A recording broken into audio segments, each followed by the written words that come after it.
사람들은 호수 건너편에서 예수님을 만났습니다. 그들은 예수님께 물었습니다. 선생님, 언제 여기에 도착하셨습니까? 예수님께서 그 사람들에게 대답하셨습니다. 내가 너희에게 진리를 말한다. 너희가 나를 찾는 것은 내가 행한 표적을 보았기 때문이 아니라 빵을 배불리 먹었기 때문이다. 썩어 없어지는 음식을 위해 일하지 말고 영원히 있어서 영생을 주는 음식을 위해 일하여라. 인자는 너희에게 그런 음식을 줄 것이다. 하나님 아버지께서 인자가 이런 일을 행하는 것을 허락하셨다. 그러자 사람들이 예수님께 물었습니다. 하나님께서 원하시는 일을 하기 위해 우리는 무엇을 해야 합니까? 예수님께서 대답하셨습니다. 하나님의 일이란 바로 하나님께서 보내신 사람을 믿는 것이다. 다시 사람들이 물었습니다. 당신은 어떤 표적을 행하여 우리가 보고 당신을 믿게 하시겠습니까? 성경에 하나님께서는 그들에게 먹을 빵을 하늘에서 내려주셨다라고 기록되어 있듯이 우리 조상들은 광야에서 만나를 먹었습니다. 예수님께서 그들에게 말씀하셨습니다. 내가 너희에게 진리를 말한다. 너희에게 하늘로부터 내린 빵을 준 사람은 모세가 아니다. 나의 아버지께서 너희에게 하늘로부터 참된 빵을 주신 것이다. 하나님의 빵은 하늘로부터 내려와서 세상에 생명을 주는 것이다. 사람들이 예수님께 말했습니다. 선생님, 이 빵을 우리에게 항상 주십시오.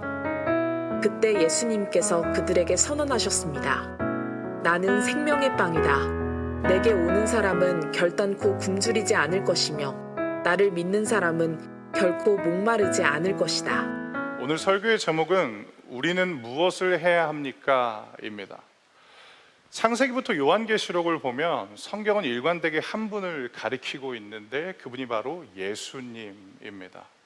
창세기부터 성경의 마지막인 요한계시록이 온통 예수님에 대해서 말씀하고 있다는 것을 요한복음을 기록한 요한이 모를 리가 없습니다. 그래서 요한복음은 시작을 어떻게 잡고 있느냐? 성경의 그 모든 것을 가리키고 있는 예수님이 언제부터 존재하고 계셨고 그분이 그때 어떤 일을 하셨는지를 우리에게 전하는데 그 첫 번째 구절이 요한복음 1장 1절부터 3절 말씀인데 이 말씀을 저와 우리 청년분들이 한 목소리로 읽도록 하겠습니다. 시작. 태초에 말씀이 계셨습니다. 그 말씀은 하나님과 함께 계셨는데 그 말씀은 곧 하나님이셨습니다. 그분은 세상이 창조되기도 전에 하나님과 함께 계셨습니다. 모든 것이 그분을 통하여 지음을 받았습니다. 지음을 받은 것 중에서 어느 것 하나도 그분 없이 지어진 것이 없습니다. 아멘. 요한은 요한복음의 시작을 이렇게 정하고 있습니다. 예수가 누구인가? 그 질문에 대한 답이 바로 예수는 태초부터 하나님과 함께 계셨던 말씀이라는 것입니다. 그러면 태초부터 함께 계셨던 그 말씀, 하나님과 함께 계셨던 그 말씀은 어떤 일을 하였는가? 존재하는 모든 것을 창조하였다라는 것이 요한복음의 선언이었던 것입니다. 요한은 의도적으로 요한복음의 시작을 태초로 설정하고 태초부터 계셨던 그 예수가 존재하는 모든 것을 창조하신 창조주시다라고 이야기를 하는 것입니다. 그러면 태초부터 계셨던 이 생명의 말씀인 예수 안에는 무엇이 담겨 있는가? 그것이 바로 요한복음 1장 4절부터 5절 말씀인데 이 말씀도 우리 함께 읽도록 하겠습니다. 시작. 그분 안에는 생명이 있습니다. 그 생명은 세상 사람들을 비추는 빛이었습니다. 그 빛이 어둠 속에서 빛을 발했지만 어둠은 그 빛을 깨닫지 못했습니다. 아멘. 예수님은 태초부터 하나님과 함께 계셨던 말씀인데 그 말씀 대신 예수 안에는 생명이 있었다라는 것. 그러면 예수님 안에 있었던 그 생명은 어떻게 흘러가느냐? 그 생명은 빛의 발현을 통해서 흘러간다라는 것입니다. 예수님은 당신 안에 있었던 그 생명을 세상을 향해서 빛을 비추심으로 생명을 전파하시는 분이셨다라는 것이 요한복음의 기자 요한의 증언인 것입니다. 그런데 안타까운 일이 있습니다. 그것은 무엇이냐? 예수가 세상의 빛을 비추셨음에도 불구하고 어둠은 그 빛을 인지하지 못했다라는 것입니다. 이것이 바로 예수께서 왜 십자가에 달리셨는지에 대한 답변이기도 합니다. 요한은 요한복음의 서론부부터 예수를 중심으로 많은 인파들이 몰려왔으나 어째서 예수가 십자가에 못 박혀 죽으셨는지에 대해서 이렇게 답하는 것이었습니다. 예수가 세상을 향하여 빛을 비추셨으나 그 세상은 어둠이었기 때문에 그 빛을 깨닫지 못해서 끝내 예수를 거부하게 되었다라는 것을 우리는 보게 되는 것입니다. 사랑하는 청년 여러분, 어둠은, 요한은 이렇게 말합니다. 예수를 알지 못하는 세상이 바로 어둠이었다라는 것입니다. 그렇기 때문에 요한복음에 등장하는 세상을 상징하는 많은 사람들은 예수님에 대해서 적대적이거나 무관심한 특징을 보인 것입니다. 왜냐? 어둠이었기 때문에. 어둠은 본래 빛과 공존할 수 없었기 때문에 세상은 예수에 대해서 무관심하고 적대적이었다라는 것입니다. 그러면 이 세상을 향하여 예수를 세상에 보내신 하나님은 어떤 마음을 품고 계셨는가? 그것이 바로 요한복음 3장 16절에 나와 있는 이 말씀인데, 요한복음 3장 16절 말씀은 개역 개정으로 우리가 한 목소리로 읽도록 하겠습니다. 시작. 하나님이 세상을 이처럼 사랑하사 독생자를 주셨으니 이는 그를 믿는 자마다 멸망하지 않고 영생을 얻게 하려 하심이라. 아멘. 세상은 빛을 깨닫지 못하는 어둠이었으나 하나님은 그 세상을 사랑하사 세상을 비추는 빛 대신 예수를 이 땅에 보내주셨다라는 것이 요한복음의 증언이자 복음 중에 복음이라고 할 수 있는 이 요한복음 3장 16절의 맥락인 것입니다. 사랑하는 청년 여러분, 요한복음에는 참 많은 사람들이 등장합니다. 그들은 어둠에 속해 있었어요. 그런데 빛 대신 예수로 말미암아 그들의 인생 가운데 빛이 비추게 되고 그들이 본래 있었던 어둠에서 이동하여서 빛 안으로, 예수를 통하여서 빛 안으로 들어오게 되는 것을 보게 되는데, 그 첫 번째 인물이 누구냐? 바로 요한복음 3장에 등장하는 니고데모입니다. 이 니고데모는 어떤 사람이었느냐? 공회원이라고 기록되어 있는 이 니고데모는 실상은 어둠 가운데 있지만 자신이 빛 안에 있다라고 착각하는 반쪽짜리 지성인을 상징합니다. 그리고 이 니고데모는 어떤 사람이냐? 실상은 가장 중요한 것을 모르고 있지만 자신이 전부를 다 아는 것인 양 권위를 행사하는 사회 지도층을 상징하는 인물이기도 했습니다. 이 니고데모가 한밤중에 예수님을 찾아옵니다. 그 한밤중에 예수를 찾아왔다라는 것도 요한의 관점에서는 아직 니고데모가 어둠 가운데 있기 때문에 예수님을 제대로 인식하지 못했다라는 것을 가르쳐 줍니다. 니고데모가 예수님한테 질문해요. 어떻게 하면 영원한 생명을 얻을 수 있습니까? 어떻게 하면 하나님 나라에 들어갈 수 있습니까? 그런 니고데모를 향해서 예수님께서 이렇게 말씀하시죠. 사람으로서는 할 수 없다. 내가 너에게 주는 성령으로 말미암아 거듭남, 즉 다시 태어나야만 너는 영원한 생명을 얻을 수 있고 하나님 나라에 들어갈 수 있다라고 말씀하십니다. 성인이 어떻게 엄마 뱃속으로 다시 들어갈 수 있겠어요?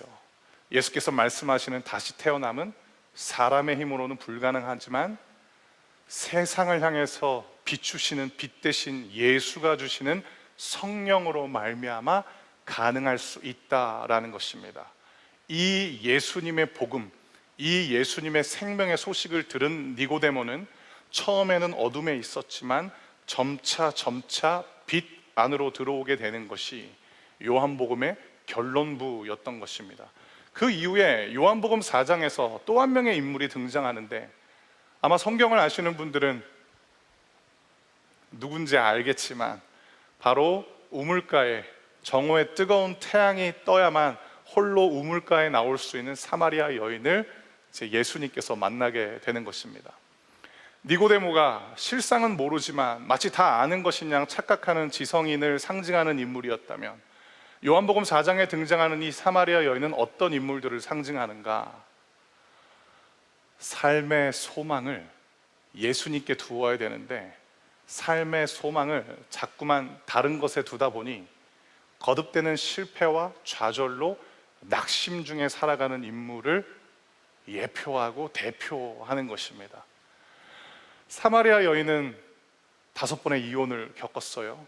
그리고 6번째 남자와 동거하고 있는데, 그럼 왜 이 여인은 거듭되는 이혼에도 불구하고 6번째에도 결혼을 하려고 시도하고 있었을까? 당시 여인들은 경제활동을 할 수 없었습니다.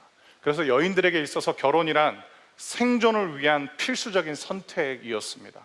그래서 이 여인은 살기 위해서 계속해서 결혼을 해왔다라는 것입니다.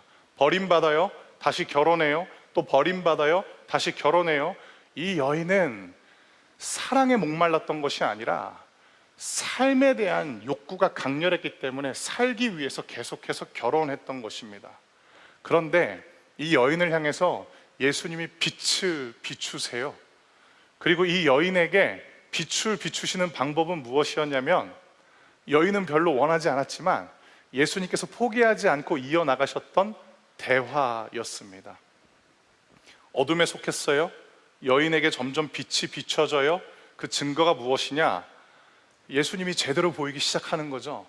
여인의 눈에는 처음에 예수님은 유대인의 한 남성이었어요. 그런데 예수님과의 대화를 통해서 여인은 예수님이 어쩌면 하나님에 대해서 많은 것을 알려줄 수 있는 선지자가 아니었을까라는 생각을 하다가 예수님과의 대화가 결론 내려지는 그 시점에 여인은 이렇게 이야기하죠. 당신은 메시아이군요. 당신은 메시아이군요. 내 삶의 소망을 다 걸어도 될 정도의 그 존재, 당신은 메시아입니다 라고 고백한 다음에 여인이 마을로 돌아가죠. 그리고 마을 사람들에게 여인이 이렇게 말하지 않습니까? 이리로 와 보십시오. 이분이 어쩌면 메시아일지 모릅니다. 우리들의 삶의 소망을 다 드려도 되는 그런 구원자일지 모릅니다 라고 여인이 마을 사람들에게 빛 대신 예수님을 전하는 것이 요한복음 4장입니다. 요한복음 4장은 어둠에 있다가 빛으로 찾아온 사람들의 명확한 특징에 대해서도 말해주는데, 그것은 무엇이냐? 어둠이었던 자가 빛 대신 예수를 만나면 빛 대신 예수를 증언할 수밖에 없다라는 것입니다. 자, 니고데모를 만났어요. 그리고 사마리아 여인을 만났어요. 예수님은 세상을 향하여서, 당신을 알지 못하는 사람들을 향하여서 빛을 계속 비추세요. 그 다음이 누구였느냐? 38년 동안 베데스다 연못가에 있는 그곳에 병상에 누워있는 한 사람을 예수님이 찾아가십니다. 이번에는 요한복음 5장 5절부터 8절 말씀인데, 이 말씀도 우리 청년분들과 함께 읽도록 하겠습니다. 시작. 거기에 38년 동안 병을 앓아온 한 남자가 있었습니다. 예수님께서는 그 남자가 누워있는 것을 보시고 그가 아주 오랫동안 병을 앓아온 사람이라는 것을 아셨습니다. 그래서 그에게 물으셨습니다. 낫기를 원하시오?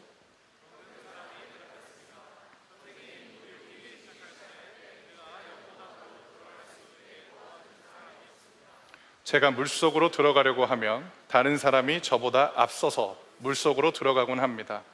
그때 예수님께서 말씀하셨습니다. 일어나서 당신의 침상을 들고 걸어가시오. 아멘. 38년 동안 베데스다 연못가에서 병상을 펴고 누워있던 사람은 어떤 인물들을 상징하는가? 간절한 소원이 있었어요. 그런데 오랜 시간 동안 그 간절한 소원이 이루어지지 않았어요. 간절함은 있는데 오래도록 그 소원이 이루어지지 않다 보니까 어떤 일이 일어나느냐? 내가 진짜 뭘 원하는지 모르게 된 사람, 그런 사람을 상징하는 인물이 바로 이 베데스다 연못가에 38년 된 병자였습니다. 예수님이 아주 뻔한 질문을 하시잖아요. 낫기를 원하시오. 어떤 관점으로 보면 진짜 예수님 깝깝하시네. 이거 당연한 걸 왜 질문하실까? 근데 그의 답변을 통해서 예수님이 왜 이 질문을 하셨는지 우리는 알 수 있는 거죠. 낫기를 원하시오? 예, 낫고 싶습니다 라고 이야기를 하면 되는데, 이 병자가 이런 얘기를 하는 거예요. 베데스다 연못에 지리적 특징이 있었거든요. 어떤 시점이 되면 물이 보글보글 끓는 것처럼 물이 요동할 때가 있었어요. 유대인들에게 어떤 전설이 내려오냐면 물이 동할 때 제일 먼저 그 우물물에 들어가면 천사가 와서 병을 낫게 해준다라는 전설이 있었어요. 오늘날로 말하면 성공신화? 그러니까 이 베데스다 연못가에 있었던 38년 된 병자는 예수님한테 뭘 원한다라고 말하냐면은 우물의 물이 움직일 때 누구보다도 내가 먼저 그것에 들어갈 수 있도록 예수님 저를 저 우물에 던져달라고 이야기를 하는 거죠. 여러분, 여기서 우리는 어떤 모습을 보게 되냐면 행복을 갈망하지만 정작 행복과는 그다지 상관없는 삶을 선택해 나가는 우리들의 모습과 마주하게 됩니다. 다른 사람들뿐만 아니라 여기 있는 대부분의 사람들도 아마 행복을 원할 거예요. 그래서 여러분들이 취하는 선택이 어떤 것이냐 한번 말씀드려 볼게요. 여러분도 한번 생각해 봐 주시겠어요? 예를 들어서 경쟁에서 이기는 삶을 추구하는 사람들이 있습니다. 내가 남들보다 비교 우위를 선점하면 내가 그래도 행복하겠지. 또 어떤 사람은 자기가 좋아하는지는 별로 중요하지 않아요. 남들이 좋다라고 이야기하는 것을 취하거나 그 소속에 들어가기 위해서 애쓰는 사람이 있습니다. 그렇게 해서 계속 삶을 영위하다 보니까 정작 내가 뭘 좋아하는지 잘 모릅니다. 몇 년 전부터 MBTI가 엄청 유행하잖아요. 내가 누구이고 내가 뭘 좋아하는 사람이고 내가 어떤 사람과 케미가 잘 맞는지 사람들은 알고 싶어 하잖아요. 근데 너무 신기하지 않아요? 온통 사람들은 자기 자신에 대해서 생각하는데 잘 알지 못한다라는 것입니다. 그런 우리에게 필요한 것은 무엇이냐?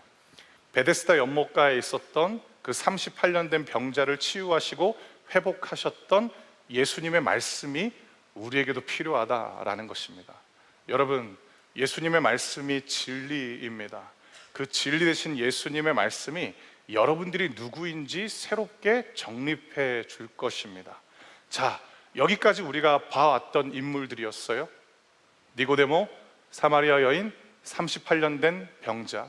이제 오늘 여러분들과 함께 본문에 대해서 살펴보도록 하겠는데, 오늘 본문에 등장하는 인물들과 우리들의 공통점이 있습니다. 그 공통점이 뭐냐? 많은 사람들이 모여 있었다라는 겁니다. 많은 사람들이 모여 있었다라는 것. 그런데 그 많은 사람들을 바라보시면서 예수님께서 어떤 생각을 하게 되느냐? 이 많은 사람들에게 내가 먹을 것을 주어야겠다라는 생각을 하시게 됩니다. 그럼 어째서 많은 사람들이 예수님 앞으로 모이게 되었을까? 요한복음 6장의 전반부는 이렇게 이야기를 합니다. 예수님께서 많은 사람들의 병을 고쳐주셨어요. 그 이야기를 듣고 예수 곁에 많은 사람들이 모여 있었던 것입니다. 그런 사람들을 향하여서 예수님이 뭘 하고 싶으셨는지 나오는데, 요한복음 6장 5절 말씀은 여러분들이 읽어주시겠습니다. 시작.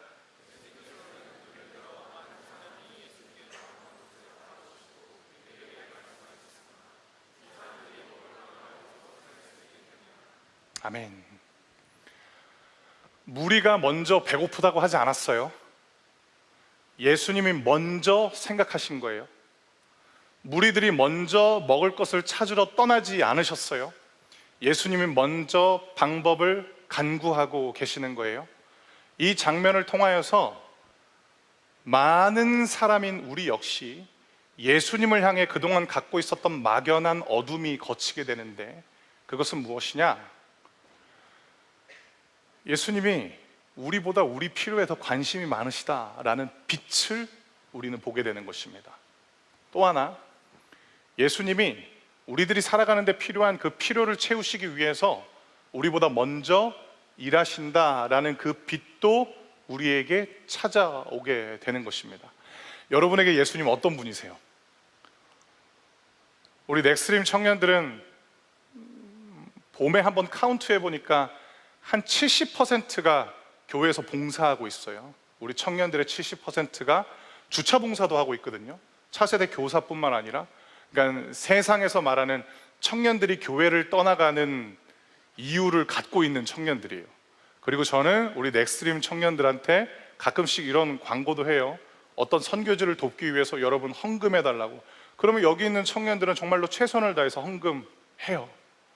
강청 청년들 오는데 조금 대중교통 불편하셨죠?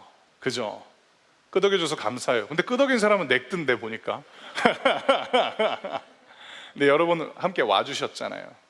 아마 이 중에 많은 청년분들이 헌신된 신앙인들이실 거예요. 그러면 예수님을 향해서 내가 사랑하는 마음을 고백하고 예수님이 기뻐하시는 일을 하다 보면 우리는 예수님에 대한 우리도 의도하지 않은 어떤 어둠을 가까이 하게 되느냐? 예수님은 그저 우리에게 요구하시는 분이다라는 오해를 하게 합니다. 사랑하라, 헌신하라, 희생하라, 순종하라, 자기를 부인하라. 이야, 가뜩이나 삶이 녹록치 않은데 예수님 믿으니까 내가 감당해야 되는 짐이 늘어나네. 아니 그래놓고 예수님은 마태복음 11장에 수고하고 무거운 짐진 자들아 다 내게로 오라 해서 가봤더니 옛다 짐 하나 더 있다 이런 생각을 할 수 있잖아요. 여러분, 그것이 우리 안에 있는 어둠이라는 거죠. 예수님이 여러분들의 필요에 관심이 있으세요. 예수님이 여러분들의 필요를 채우시기 위해서 여러분보다 먼저 움직이신다라는 것입니다. 그렇기 때문에 예수님께서 한 제자에게 이 질문을 하세요. 이번에는 요한복음 6장 7절입니다. 7절 말씀 시작. 빌립이 예수님께 대답했습니다. 여기 있는 한 사람 한 사람이 빵을 한 입씩만 먹는다고 해도 그 빵을 사려면 200데나리온은 있어야 할 것입니다. 아멘. 예수님의 질문은 무엇이었냐면 여기 있는 이 사람들한테 먹을 게 필요한데 어떻게 하면 좋겠니? 이 질문을 받고 방금 우리가 읽은 것이 빌립의 답변이었어요. 그러면 요한복음 6장 7절의 핵심은 무엇이냐? 200데나리온이 오늘날 돈으로 얼마냐라는 걸 세는 게 본문의 핵심이 아닌 거예요. 이 본문의 핵심은 무엇이냐? 불가능하다라고 말하는 거예요. 빌립이 뭐라고 이야기하냐면 예수님, 여기 있는 이 많은 사람들 음식을 주려면 돈 많이 필요한데 우리 그 돈 없어요 라고 말하는 거죠. 또 하나의 제자가 등장해요. 그 사람은 안드레라는 사람인데 안드레도 예수님께 이 답을 해요. 요한복음 6장 8절부터 9절입니다. 시작. 그때 예수님의 제자 중 한 사람인 시몬 베드로의 동생 안드레가 말했습니다. 여기 사내 아이 하나가 가지고 온 작은 보리빵 5개와 작은 물고기 2마리가 있습니다. 하지만 이것만 가지고 이렇게 많은 사람을 어떻게 먹이겠습니까? 희박한 가능성을 가지고 와요. 안드레는 한 아이가 가져온 도시락입니다. 예수님, 보리빵덩이 5덩이 그리고 그 정어리 말린 거 같은 걸 거예요. 아마 그 생선 2마리 여기 있습니다. 예수님, 그런데 이걸로 어떻게 이 많은 사람을 먹일 수 있겠습니까? 안드레의 핵심도 동일해요. 불가능하다라고 말하는 것입니다. 여러분, 여기서 등장하는 2명의 제자들은 우리에게 어떤 생각을 하게 하느냐? 바로 곁에 예수님이 계신데도 그들은 예수님이 아닌 다른 것의 가능성을 두고 예수님께 이야기하고 있다라는 것입니다. 그것이 제자들이 갇혀 있었던 어둠이었습니다. 그런 제자들에게 예수님은 믿음이라는 빛을 비추시는데 그 믿음은 어떤 믿음이냐? 예수님이 하나님 아버지를 향해 갖고 있었던 믿음이었어요. 그 믿음의 핵심은 무엇이냐? 가능성을 우리에게 주어진 것에 두는 것이 아니라 하나님 아버지께 두는 믿음인데, 이번에는 요한복음 6장 10절부터 12절 말씀을 함께 읽도록 하겠습니다. 시작. 예수님께서 말씀하셨습니다. 사람들에게 앉으라고 하여라. 그곳은 풀이 많은 곳이었습니다. 거기에 앉은 남자 어른의 수는 약 5,000명이었습니다. 그때 예수님께서는 빵을 가지고 하나님께 감사의 기도를 하신 후 그곳에 앉아있는 사람들에게 그들이 원하는 만큼 나눠 주셨습니다. 예수님께서는 물고기를 가지고도 그렇게 하셨습니다. 사람들은 모두 실컷 먹었습니다. 식사가 끝났을 때 예수님께서 제자들에게 말씀하셨습니다. 먹고 남은 빵과 물고기를 다 모으고 하나도 버리지 마라. 아멘. 예수님께서 축사하셨다라는 표현이 개역개정에 등장해요. 되게 멋있죠. 그런데 이 축사하셨다라는 원뜻이 쉬운 성경 번역에 등장하는 거거든요. 감사의 기도를 드리셨다라는 거. 뭘 감사했을까요? 하나님 아버지, 그래도 아무것도 없는 줄 알았는데 보리빵이 그래도 5개나 있고 물고기가 그래도 2개가 있으니까 제가 이거 부풀릴 수 있으니까 감사합니다. 설마 그러셨겠어요? 예수님께서 하나님께 감사의 기도를 드리신 이유는 딱 하나였어요. 우리들의 필요를 채우실 하나님을 기대함으로, 하나님 감사합니다 라는 이 믿음으로 예수님 곁에 있지만 다른 것을 가능성으로 두고 예수님께 불가능하다라는 어둠에 갇혀있는 제자들에게 빛을 비추셨다라는 것입니다. 저는 우리 청년분들에게 성도라는 표현을 잘 써요. 성도가 최고로 영광스러운 정체성이잖아요. 본래 우리는 거룩하지 않았는데, 본래 우리는 하나님을 믿지 못했는데 하나님의 은혜로 말미암아 거룩하지 않은 우리가 거룩한 공동체로 부름받았고, 믿지 못했던 우리가 믿음의 공동체로 부름받았기 때문에 성도라는 이름을 저는 자주 불러드리거든요. 여러분, 성도가 부름받은 자리는 무엇입니까? 성도가 부름받은 자리는요, 예수님을 믿는 자리예요. 동시에 예수님이 하나님 아버지를 믿었던 그 믿음을 본받아 예수님처럼 믿는 자리가 성도의 자리인 것입니다. 그러므로 예수님은 어떤 분이신가? 우리들의 신앙의 대상이시죠. 또한 예수님은 우리들의 신앙의 궁극적인 모델인 것입니다. 본문이 우리들에게 질문합니다. 당신은 지금 무엇에 가능성을 두고 있는가? 예수님의 답변은 이것입니다. 이 일을 행하실 하나님께 감사하라라는 것입니다. 자, 이 오병이어의 기적을 체험했어요. 그런데 이 사람들이 안타깝게도 여전히 어둠 가운데 머물러 있었습니다. 그 증거가 무엇이냐? 예수님을 자신들의 왕으로 삼으려고 했어요. 아니 목사님, 그게 왜 어둠이에요? 성경에서 예수님 왕이라고 말씀하고 있는데 예수님 왕으로 삼는 거는 성경적인 믿음 아닙니까? 사실 이들이 세우려고 했었던 왕은 어떤 인물이었느냐? 군사 지도자였어요. 이 지긋지긋한 로마의 압제를 끝내버릴 수 있는 군사적 영웅을 이들은 원했어요. 남자만 5천 명이었다라고 마태, 마가, 누가, 요한 4복음서가 기록하고 있는데, 남자만 5천 명이었다라는 이 셈법은 구약 성경에서 전쟁을 앞두고 성인 남성을 카운트할 때 표현했던 셈법과 동일했어요. 이들이 원하는 것은 우리를 이끌어서 전쟁에서 승리할 법한 그 군사 영웅이었던 거예요. 예수님은 그들을 거부했어요. 그들이 필요로 한 것은 예수님이어야 되는데 안타깝게도 예수님이 가지신 능력이었어요. 그래서 그들과 예수님은 엇갈리게 됩니다. 예수님은 그들을 떠나서 홀로 산으로 가셨어요. 그러면 예수님 산에 가서 뭐 하셨을까요? 복음서를 통해서 우리는 쉽게 유추해 볼 수 있죠. 기도하셨어요. 그러면 예수님은 무엇을 위해서 기도하셨을까요? 요한복음을 통해서 우리는 힌트를 얻을 수 있어요. 하나님이 이처럼 사랑하신 세상을 위해서 기도하셨고, 당신의 오병이어 그 기적을 보고도 여전히 썩어 없어질 빵과 생선만을 찾아 헤매던 그 사람들에게 진짜 생명이 임하도록 기도하셨을 것입니다. 이 오병이어의 기적을 체험한 사람들과의 대화가 등장하는데, 이번에는 요한복음 6장 25절부터 27절 말씀을 또 함께 읽도록 하겠습니다. 시작. 사람들은 호수 건너편에서 예수님을 만났습니다. 그들은 예수님께 물었습니다. 선생님, 언제 여기에 도착하셨습니까? 예수님께서 그 사람들에게 대답하셨습니다. 내가 너희에게 진리를 말한다.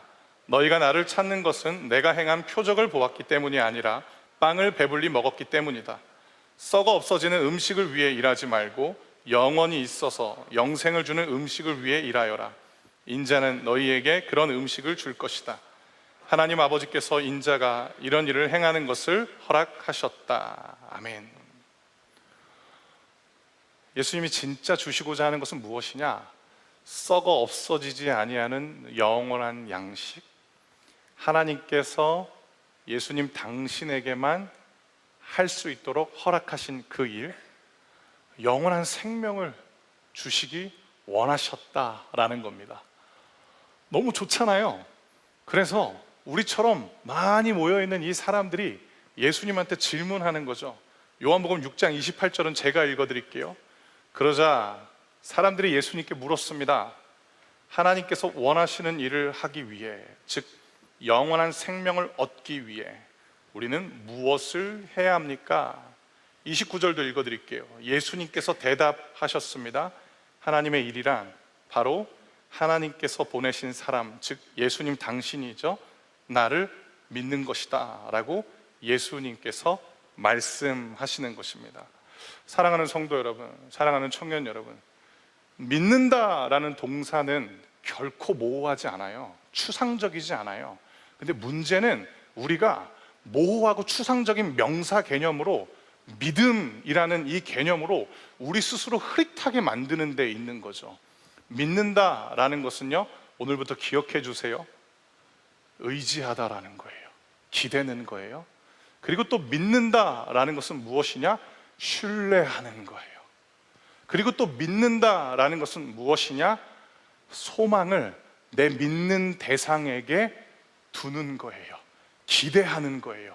이게 믿는다라는 것입니다. 즉 예수님께서 말씀하시는 믿음이라는 것은 무엇이냐? 예수님이 생명의 양식이라는 것을 삶의 어떤 순간에도 의지하고, 예수님이 생명의 양식이라는 것을 삶의 어떤 순간에도 신뢰하는 것이고, 예수님이 생명의 양식이라는 것을, 즉 죽어가는 나를 언제든지 되살려낼 수 있는 참 생명이라는 것을 기대하는 것입니다. 이것이 우리가 해야 할 일인 것이고요, 하나님께서 원하시는 일인 것이고요, 생명의 빵이 되신 예수님을 온전히 누리는 것입니다. 이제 마지막 본문인데 요한복음 6장 35절 말씀 한 목소리로 읽고 오늘 설교의 결론을 내리도록 하겠습니다. 요한복음 6장 35절입니다. 시작. 그때 예수님께서 그들에게 선언하셨습니다. 나는 생명의 빵이다. 내게 오는 사람은 결단코 굶주리지 않을 것이며 나를 믿는 사람은 결코 목마르지 않을 것이다. 아멘. 예수님 어디에서 태어나셨어요? 베들레헴. 베들레헴 빵집이에요. 우리나라 말로 하면. 우리나라 사람들은 빵보다는 아직 밥이 주식이군요. 밥집이라고 하면 돼요. 너무 재밌죠, 하나님. 생명의 양식을 양식의 집에 선물로 주셨어요. 예수님은 태어난 장소부터 우리에게 비추시는 빛이셨어요. 그리고 예수님께서 우리에게 진짜 우리가 필요한 것이 무엇인지 거듭해서 말씀하시는 거죠. 제 이야기를 하고 오늘 설교를 마치도록 할 텐데요, 저를 계속 힘들게 하는 어둠이 있어요. 저를 괴롭게 만드는 어둠이 있는데 그거는 열등감이에요. 여러분은 여러분을 힘들게 만드는 어둠이 어떤 거예요? 저는 열등감이 굉장히 많은 사람이에요.